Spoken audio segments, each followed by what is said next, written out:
បាទសូមគោរពបងប្អូនទាំងអស់គ្នាជាទីស្រឡាញ់ថ្ងៃនេះខ្ញុំចេញធ្វើជាវីដេអូមួយសម្រាប់ចែកជូនបងប្អូនទាំងអស់គ្នាយើងនឹងធ្វើវីដេអូដែលយើងថតនឹងឲ្យទុកលំនឹងបានល្អពេលយើងថតវីដេអូទៅវាញាក់ឬក៏ញ័រអញ្ចឹងណាបងប្អូនមុនដំបូងបងប្អូនចូលក្នុង Play Store នេះមកដែលបងប្អូនមិនទាន់មានកម្មវិធីកម្មវិធីមួយនេះបងប្អូនណាបាទកម្មវិធីមួយនេះហើយចូលក្នុង Play Store មកហើយបងប្អូនចុច search កន្លែងខាងលើបងប្អូន search ពាក្យថានេះ photo នេះទេតាមនេះមកនេះ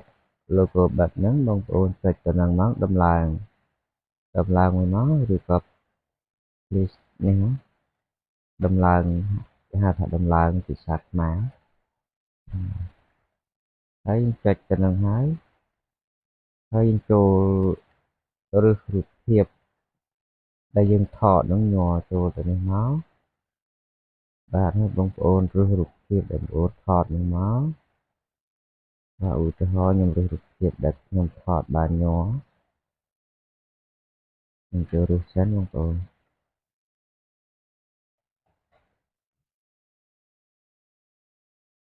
បាទបងប្អូនដូចរូបភាពនេះ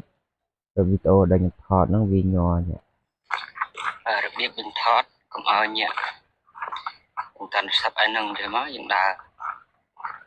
ហើយបន្តទៅទៀតវានៅញាក់នេះជាងកែឃើញទេបងប្អូនវាញាក់ហើយបន្តទៀតបងប្អូនចូលទៅនេះមកចូលកន្លែងហៅថាកែហើយចុចទៅនឹងមួយមកហើយឲ្យវាដើរចាប់បងប្អូននេះឲ្យដើរចាប់យើងចុចទៅនេះមួយមកបាទហើយបងប្អូនរងចាំឲ្យនាទីនេះវាលោតដល់នេះចប់មកឲ្យវាដើរដល់ចប់ទៅនេះបងប្អូនណាmình stop វីដេអូមួយសិនបាទបងប្អូនទៅនេះវាដំណើរការចប់ហើយចុច play ឆាកមើលបងប្អូនតើវាញាក់ទៀតឬក៏វាដំណឹងជាងមុនរបៀបយើងថតកុំឲ្យញាក់ខ្ញុំកាន់សាប់ឯហ្នឹងទៅមកយើងដើរ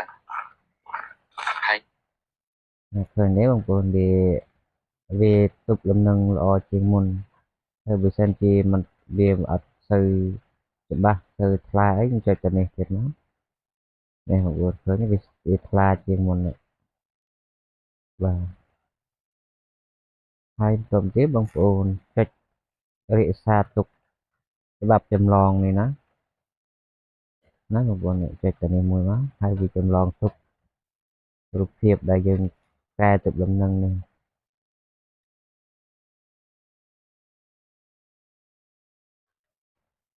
មើលនេះផ្សេងហើយយើងទៅមើលរូបដើមវានេះរបៀបយើងថតកុំឲ្យញាក់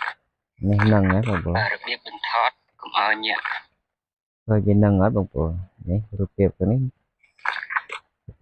ញាក់បើខាងនេះនឹងជាងរបៀបយើងថតកុំឲ្យញាក់បងប្អូនធ្វើតាមហ្នឹងគឺបាន100%ហើយបងប្អូនបាទសូមអរគុណបើបងប្អូនស្រឡាញ់ពេញចិត្តនៅវីដេអូរបស់បងប្អូនជាបន្តទៀតសូមចុច Subscribe ហើយនិងចុចរូបសញ្ញាកណ្ដឹងម្នាក់មួយដើម្បីទទួលបានវីដេអូថ្មីៗ